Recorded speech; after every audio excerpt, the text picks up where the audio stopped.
long-running sagas go, it doesn't have quite the dramatic punch of a 24 or Lost. But if you want complex, labyrinthine storylines, well, the bid to get the Lisbon Treaty ratified has certainly provided that. Though this week it might all be finally over. Phew.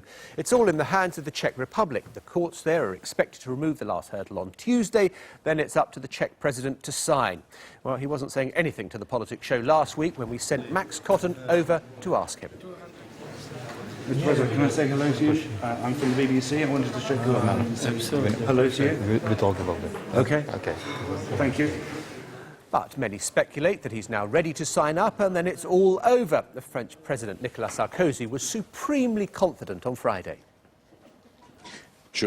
I think you can reasonably say that the Lisbon Treaty will be introduced before the end of the year, probably from the 1st of December.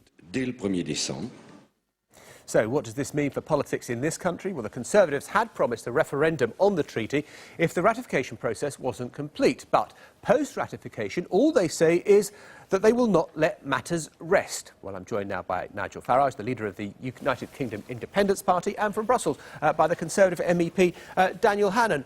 Very good morning to both of you. Thanks very much for being with us. Daniel Hannan, should the Tory position be if, as seems likely, the Czech president goes ahead and ratifies? Good morning, John. First of all, you're absolutely right. It is like an episode of Lost. I mean, we've been going on for 8 years about the same wretched treaty. And I think it's just worth reminding viewers of why it is that we wanted a referendum on this. It's not because we're being bloody-minded about it. This is a treaty that will bestow on the European Union the outstanding attributes of statehood: a foreign minister and the necessary accoutrements of diplomatic relations, embassies and a diplomatic corps and so on, a president, a criminal justice system, treaty-making power, and it will give the EU a self-amending clause so that there won't need to be any future treaties. It will be able to annex powers just by agreement of the governments. So that's why we want a referendum. It's not because we're just, obsessed with Europe. These are huge changes in how Britain is governed, and I think it would be quite wrong to take a step of this magnitude without consulting people.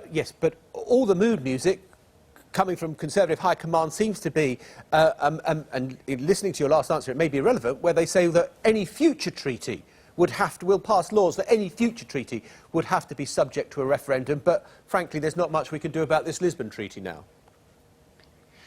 Well, I mean, if the policy changes, then I will communicate my views to the party leadership, not through the airwaves of your programme, much as I enjoy it. But as things stand, we want a referendum on this one. Now, if we get to a situation where it's too late, then, I mean, you know my view, you've heard it before. Of course there should be a referendum in Britain.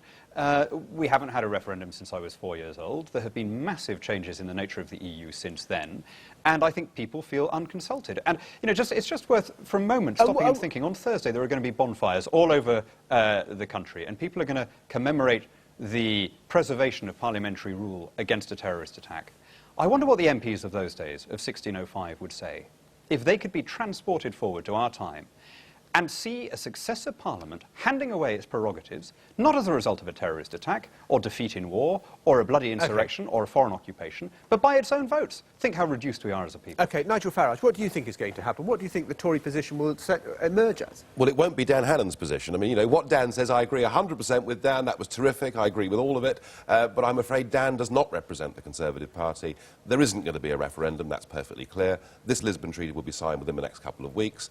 And the Conservative Party, and don't forget, they won the European elections. But we've got this great quote, we will not let matters rest, which is the mantra. What does that mean? Well, what it means is they will say that any future treaties they'll give us a referendum on. But, of course, as Dan just explained, there won't be any future treaties. They don't need to be after this constitutional Lisbon Treaty goes through. And I think the way the British public will look at it is the Labour government promised us a referendum and broke the promise. The Lib Dems broke their promise to support a referendum on Lisbon. And now the Conservatives are breaking their promise as well. Why should we trust any of them on this great issue? Daniel Hannan, there was that great phrase that David Cameron used about a cast-iron guarantee. What if that cast-iron guarantee turns out to be something a little more wobbly? What are the political consequences? Well, I mean, that's a question you'd have to put to him. I mean, it's he who's given his word, not me. My own view remains that there must be a referendum, and the case for a British referendum does not depend on what happens in the Czech Republic or Ireland or Poland or anywhere else. The case for a British referendum is that, as Nigel just said, all three parties promised one. And more than that, you know, to do something of this magnitude, where Britain ceases to be a free country in voluntary association with other sovereign states and becomes instead a subordinate entity within a larger European polity, you can't do something like that But will it cost without going votes back and to the seats? people and asking for their permission. Yeah, will it cost votes and seats for the Conservatives if they renege on the commitment to a referendum?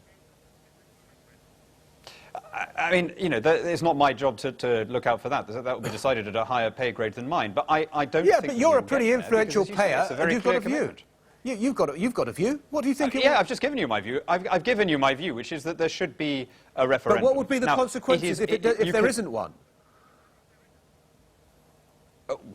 We'll wait and see. I mean, I've no idea. Obviously, I think there should be one, and I think that, you know, the reason there should, but just to be clear about this, I can see that you could argue that if the Lisbon Treaty is in force, we shouldn't have a referendum on whether all the other countries should have it. I'm perfectly happy to accept fine. that. I just want to ask... but I think there must be a referendum on whether Britain participates in it. I don't see how you can get around that. Nigel Farage, quick final word. What do you think the consequences would be politically? UKIP are going to fight 500 seats at the next general election, saying the British people must have a referendum so that they themselves can decide their own future. Are we to be a self-governing nation or a satellite of a new European superstate? Okay. And that's going to be our campaign, and yes, it will cost the Conservatives a lot of votes. OK, Daniel Hannan, and for the moment, Nigel Farage, thank you very much indeed. Thank you.